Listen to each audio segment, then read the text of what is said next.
Shavkat Rakhmonov claims that Colby Covington and Kamaru Usman do not want to fight him. On X, Shavkat wrote, "JDM is hurt. Usman and Colby don't want it. I'm ready to face the winner of Leon versus Bilal."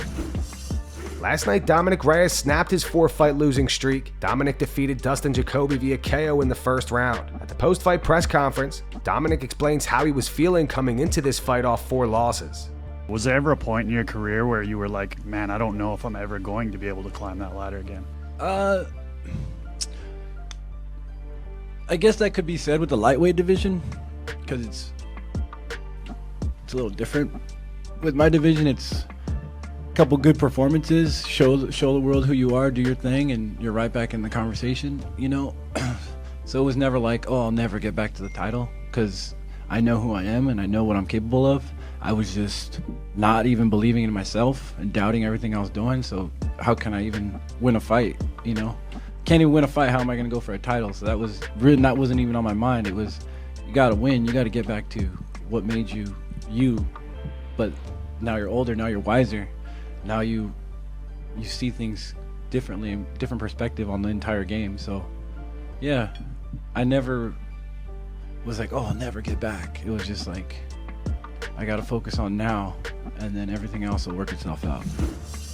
Rampage Jackson and Chito Vera predict the upcoming boxing match between Anderson Silva and Chael Sonnen. The two are set to box on June 15th. All right, reporting live with Rampage Jackson. Anderson Silva versus Chael Sonnen. Who wins in the boxing fight? Not even a motherfucking question. Anderson Silva, hands down. You're not even remotely gonna give in a boxing match? Boxing. Yes. Not even on a wrestling match, he will probably beat Anderson. In the wrestling in his lifetime. Wait, you think Chael Sonnen's gonna be Anderson Silva? No way. Okay, good. Anderson already owned him. Oh, he already owns him. Oh, yeah, for real. He owns him. Yeah. So it's not even close. Chael Sonnen don't have a chance. Not even a single chance. Not even a single leg. Uncle Chael, hate to do this to you, brother, but Rampage Jackson and Chito Vera both say that not even a single leg. No. Oh wow. Yeah. All right. Yo, in other news, the Chito for Cheetos is unbelievable. What a partnership. Look at this. This is like stepbrothers. You guys look the same too. Yeah, same features, same nose, same size arms and legs. I've been in Ecuador like 20-some years ago. I don't know. Oh, hello.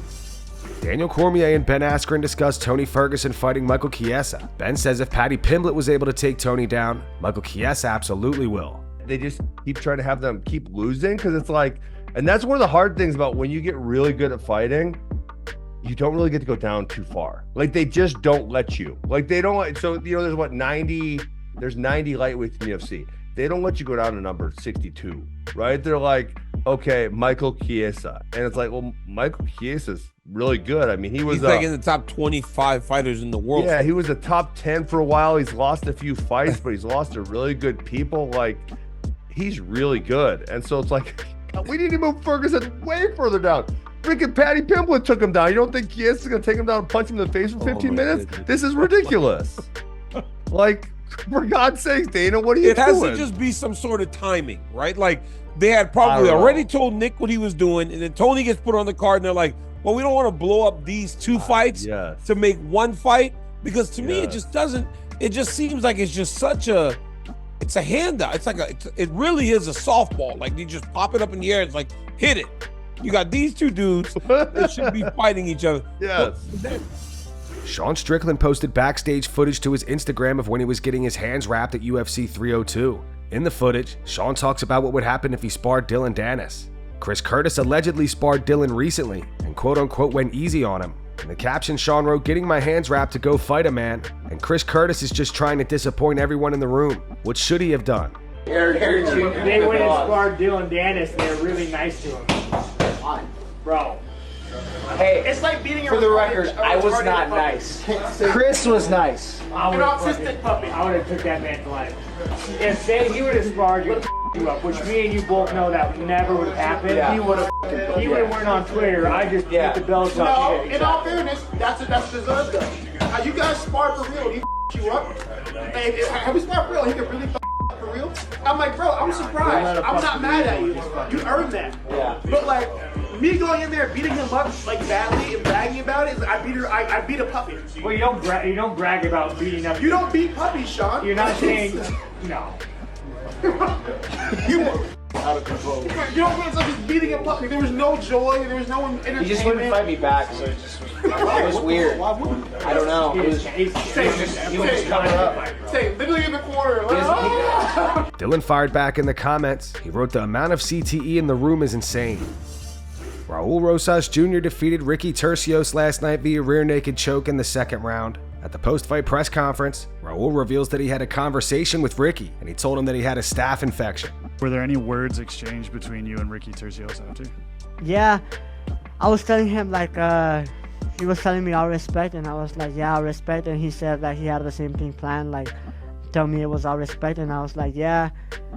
I was like, you disrespected me first, though, you know. I was like, you disrespected me by over here saying that I pulled out this or that. And he was like, no, you disrespected me first by breaking the Bushido code or whatever. And then I was like, bro, that's something I couldn't control. You know, I was sick, and he told me that he was sick as well. He told me he had staph this week, his knee, whatever. But hopefully he doesn't use that as an excuse. That's the reason why I didn't step out in Mexico City, because if I would have stepped out in Mexico City, I wasn't going to bring up that I was sick. If I had lost in Mexico City, I was going to leave it at that. So, you know, if he was really sick and had staph and went out there, I think it was just a dumb decision, you know. So I didn't do that. Colby Covington was spotted working out on a hotel balcony.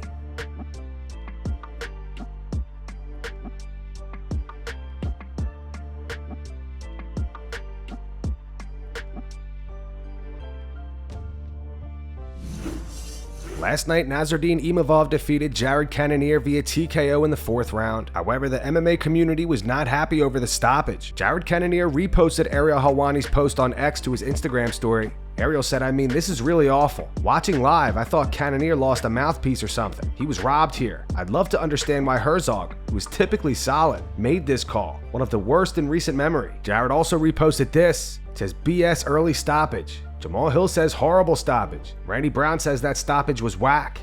Herbert Burns reacted saying what a horrible stoppage. Terrence McKinney says early stoppage, man. Respected Jared, all class, didn't spaz out or nothing. Ariana Lipsky says early stoppage in my opinion. And Cody Durden reacted saying I don't like that stoppage. You gotta let these guys fight longer. He was still in the fight. At the post-fight press conference, Nasruddin says that it was not an early stoppage and that Jared already took a lot of damage by that point. Was it an early stoppage to you? Non, pas du tout. Absolutely not. It's the job of the referee to decide if the fighter is able to keep going or not. He took already a lot of damage. He would have taken even more if the fight have continued. So I think it was the right decision to stop him. And that's going to wrap it up for the news. Thanks for watching. For daily MMA news and content, subscribe to Full Mount MMA and click the bell icon to be notified when we post videos. Here are the 3 top comments from last video. The first one's from T-Ball Paul. It says, I feel like Rockhold felt feelings from Sean. You feel me? I just have a feeling. The second one says, who the f does Luke Rockhold think he is? Usyk? And the final one's from Chris Danks. It says, I think Reyes needs to let go of the thought that he'll ever be at the top of the light heavyweight division again and just focus on winning a fight first. Those were the 3 top comments from last video. If you want to be featured in the next one, all you have to do is comment down below. And if you missed yesterday's news, click the video on screen right now to get caught up.